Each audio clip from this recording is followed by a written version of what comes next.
To get to a magical world, you need a special entrance, and here we have our friendly neighborhood rabbit digging a hole, perhaps to get you there. Hard worker, isn't he?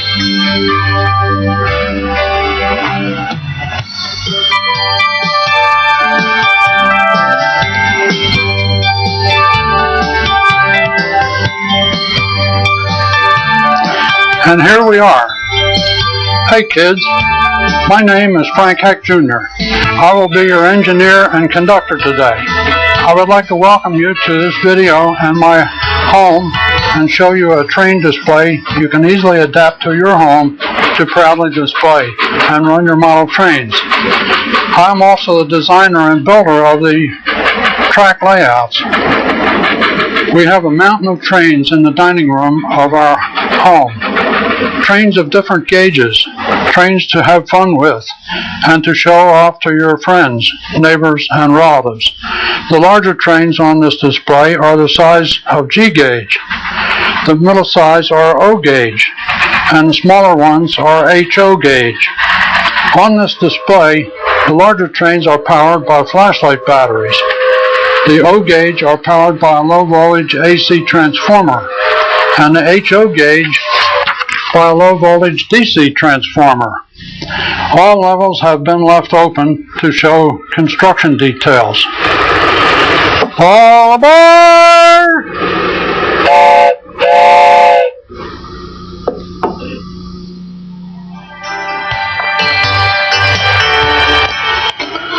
Even though I'm 75 years old and a grandfather, and old enough to be a great-grandfather, I still like to play with my electric trains, although they're not the original ones I had when I was a child. When I first started out, my trains were set on the dining room table, which rapidly became a problem. I had to come up with a solution very quickly, and what we have here is a result of my effort. I'm quite proud of it. This mountain of trains was designed to fit in a small room, as you can see. You can even display your favorite models for an all-round showcase. It can be easily taken apart for storage, as we will show you later.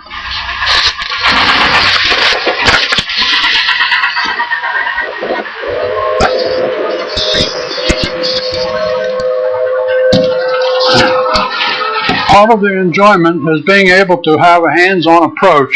For as long as there are model railroaders, there will be model trains to be put back on the track.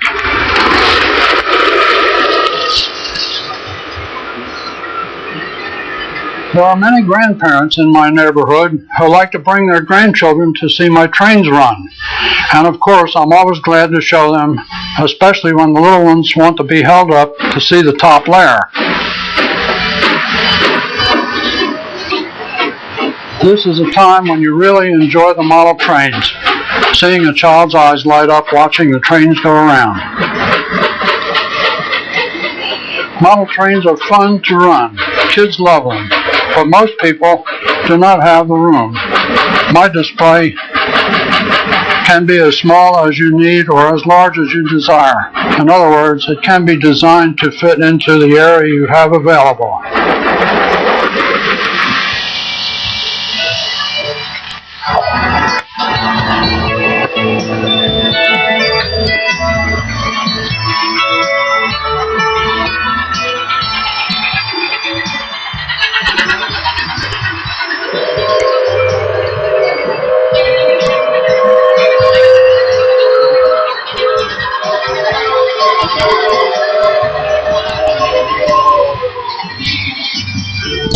It is also always an awesome sight to see a locomotive up close and to marvel at the enormous size of the driver wheels.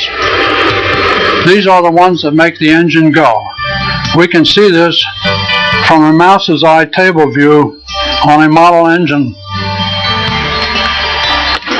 When the display gets smaller at the top, there seems to always be room for yet another train. You can't get much smaller than this.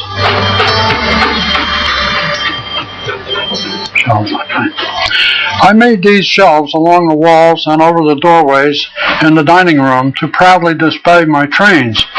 This arrangement also safely shows them off when the layout is put in storage, and an excellent conversation piece.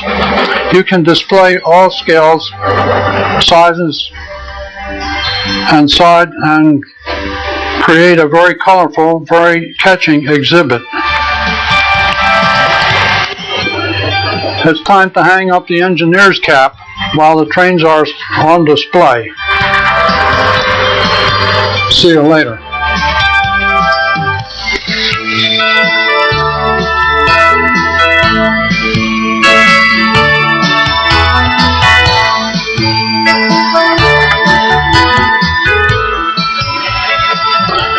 We are now out in my backyard to show you how I made the ovals and circles to mount the tracks on. To draw the arcs, I drilled a 3/32 inch hole in the yardstick at the 1 inch mark and another at the 28 inch mark, and used this for a simple yet very effective compass by screwing a drywall screw in the hole at the 1 inch mark and inserting a pencil point in the other hole and swinging an arc. This measurement provides a 27 inch radius to give us the 54 inch diameter circle we desire.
Now that we have the semicircles drawn on the plywood, we're ready to cut them out with a jigsaw.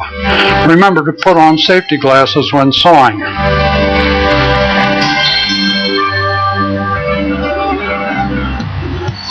You can get 2 semicircles out of a sheet of 4 foot by 8 foot plywood and use the leftover portion to add extensions to make a larger layout and to make the risers to separate the different levels.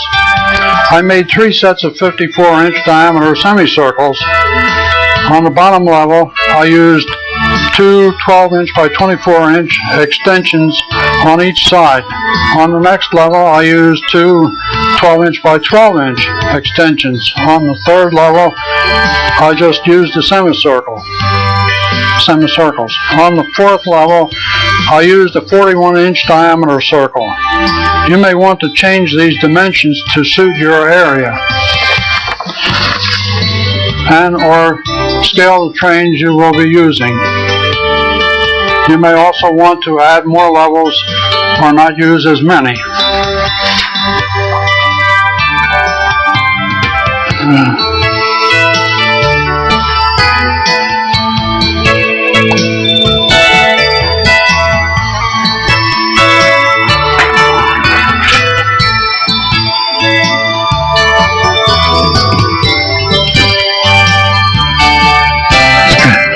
The other levels are cut out the same way.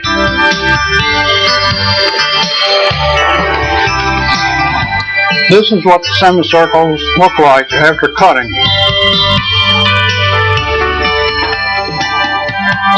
I placed the semicircles on the ground to show what the finished level will look like. The first one is for the 54 inch diameter circle level. The second is the larger oval level, and then the small oval level.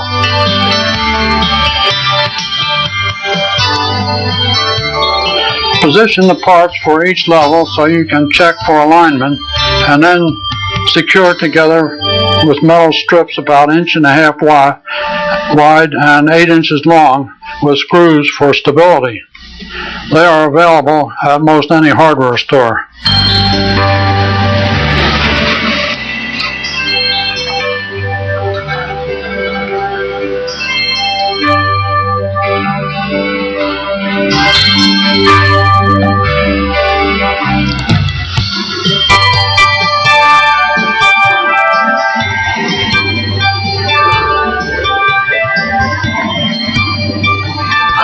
Now let's get back to the action by setting up the finished levels one at a time.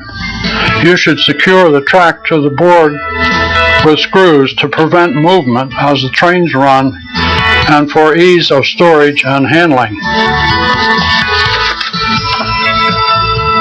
With help from a friend, the first level is set on crates on the floor, and each succeeding level is supported by a cross-shaped riser. The risers can be made at whatever height you desire, as long as there is sufficient clearance for the train to pass under.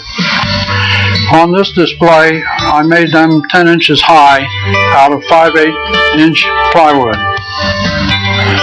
Remember, kid, you should let a grown-up help you hook up the wires from the transformer to the track and to the electrical outlets in the house.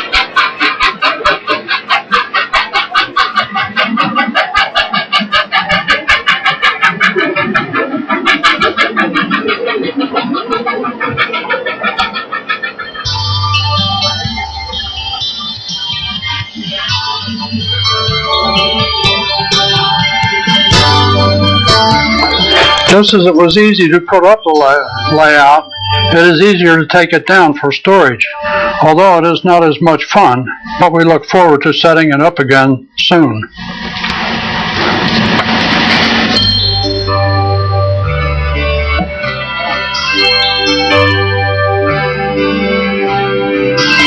Before you take down any of the levels, it is wise to make sure all wires are disconnected.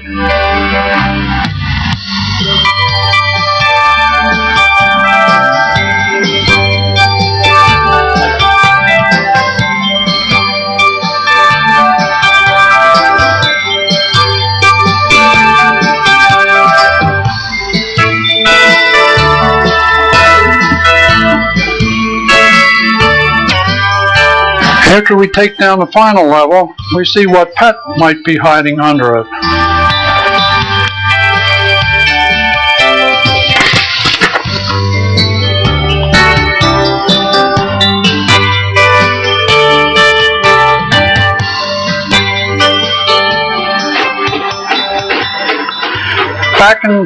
Back in the yard again, we see my spoke spiral layout. I assembled this layout outside to be able to build it as large as I wanted to.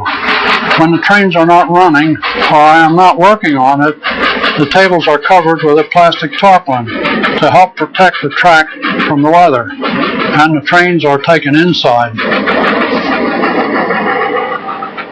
The larger spiral is 42-inch track circle, and the small spiral is 27-inch track circle. I like the larger one better, for it takes a longer time for the train to climb up and come back down. This is also an easy and economical way of getting a train from one level to another, and the smallest radius available for any scale, and can be easily landscaped. You do not have to stop at just one level. You may choose to go up several levels.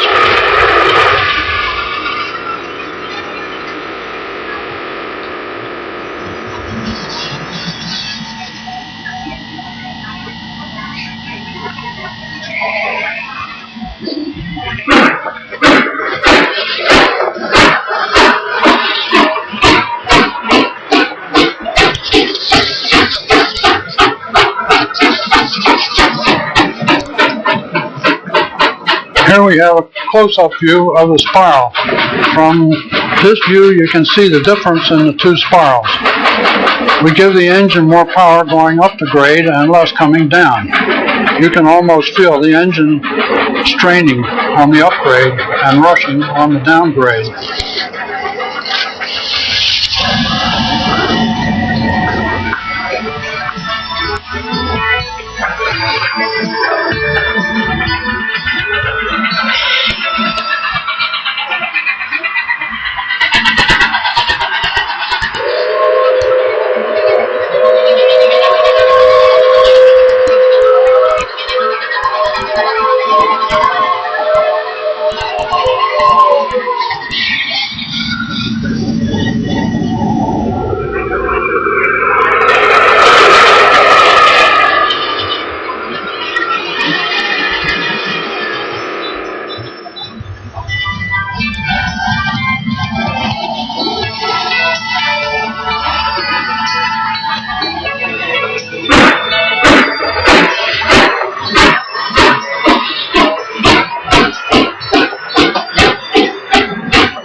These are the three types of spokes for the spiral that I chose from. I made the small spiral first and made the spokes with a 2-inch circle, looking like a lollipop.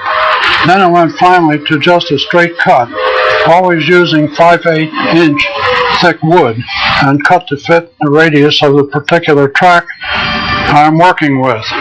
In this case, O gauge, I put a threaded rod cut to the length I needed through all the spokes to secure them, and cut risers to support the end of the spokes. These are cut to fit the height of each spoke. Here's a close-up of all three spokes. Use whichever design you feel is best for you.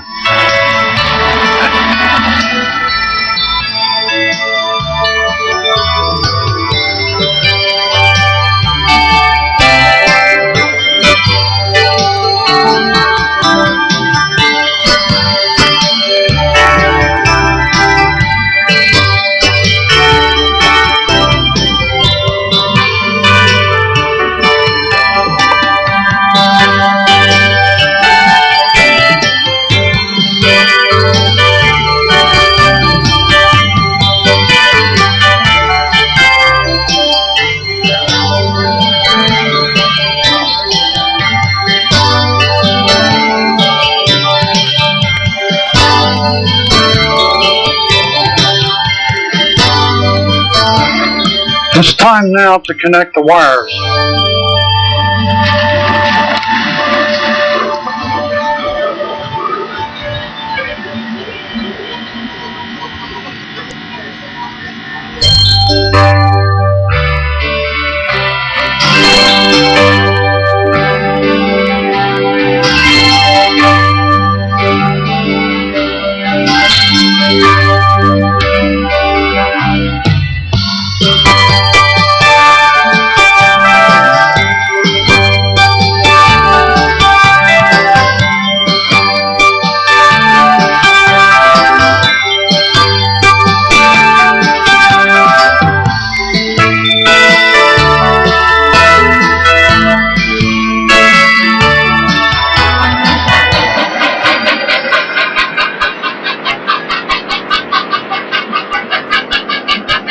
Hey kids, watch this. High-speed fun, like midget race cars on a crazy track.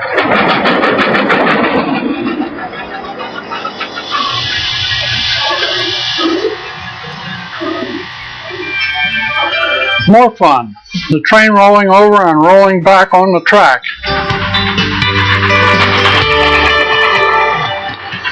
This is camcorder fun, so don't try doing it with your electric trains.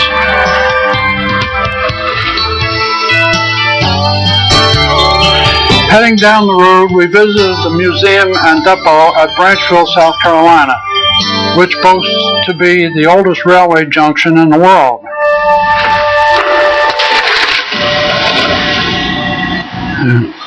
We are greeted here by a permanent resident conductor. You might call him a solid citizen, for he is made of wood. The caboose I am checking out is a retired Southern Railroad unit number 2255, in very good condition for its age, now marked with an X for being retired.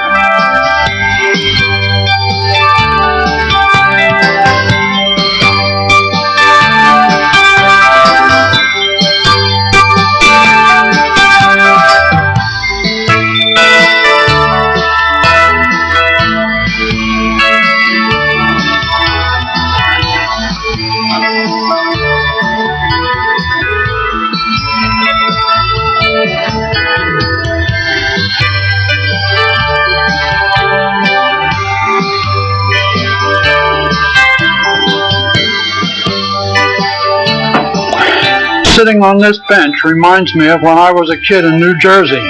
My grandfather used to walk me to the train station to watch the trains come and go. We had a marvelous time doing that.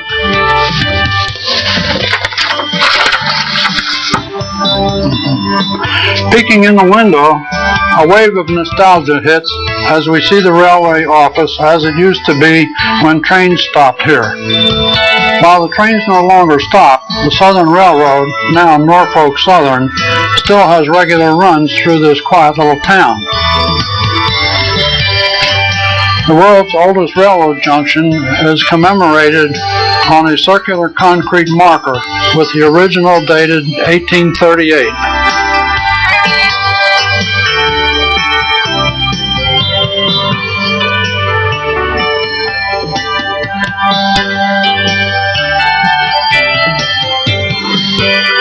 I saw them exchange mail bags and unload baggage onto wagons just like the ones here.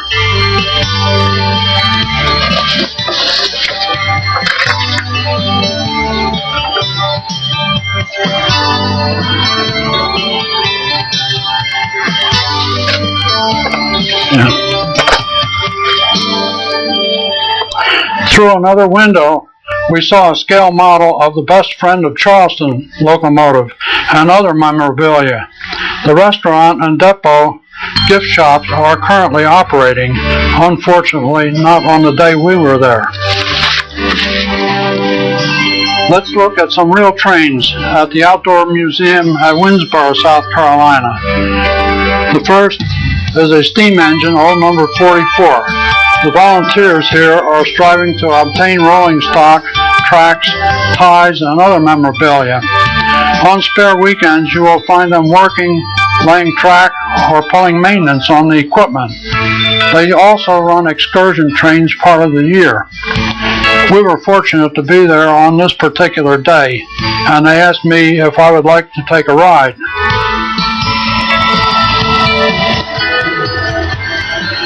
Among the cars in the expanding collection are the SCL 01063 caboose and the NKP 465 bay window caboose.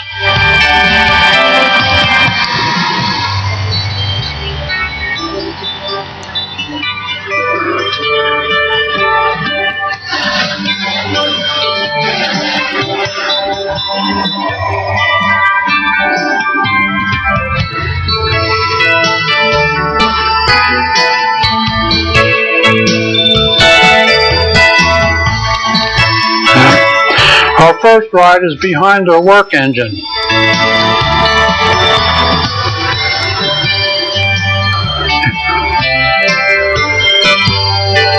Okay.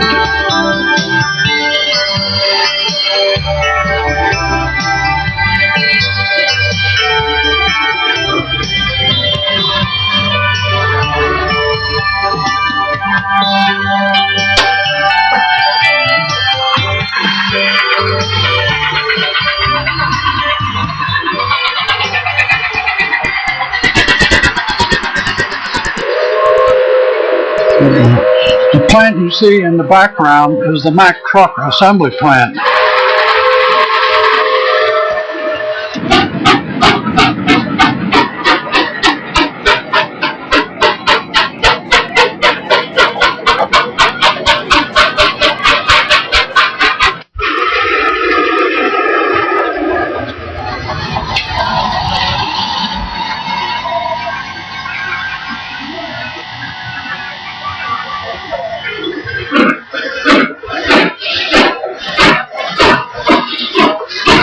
The Gandy dancers are out in full force today.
On our second visit to Winnsboro, we have a close-up view of the coupler between the diesel switcher number 33 and the caboose we are riding on. Can you imagine what would happen if this coupler opened now?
Come on across 33, guys.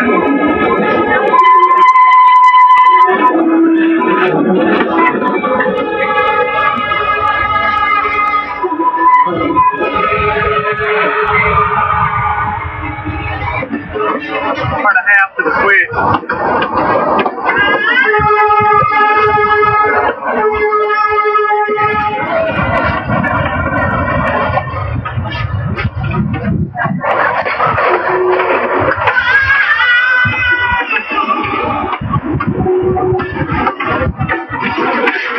Got about a car to stop. About 20 feet.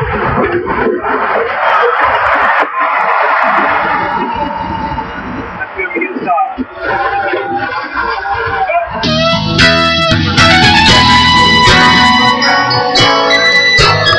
As the ride ends, we look back on an enjoyable and interesting run and look forward to returning time after time as continuous expansion occurs.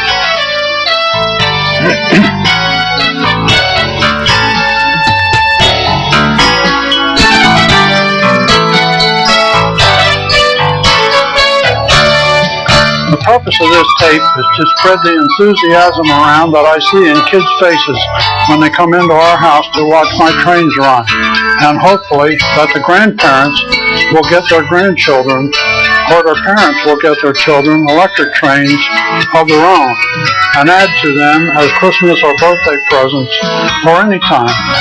As a side note, the kids we talked about could be young children or the young at heart, no matter what their age.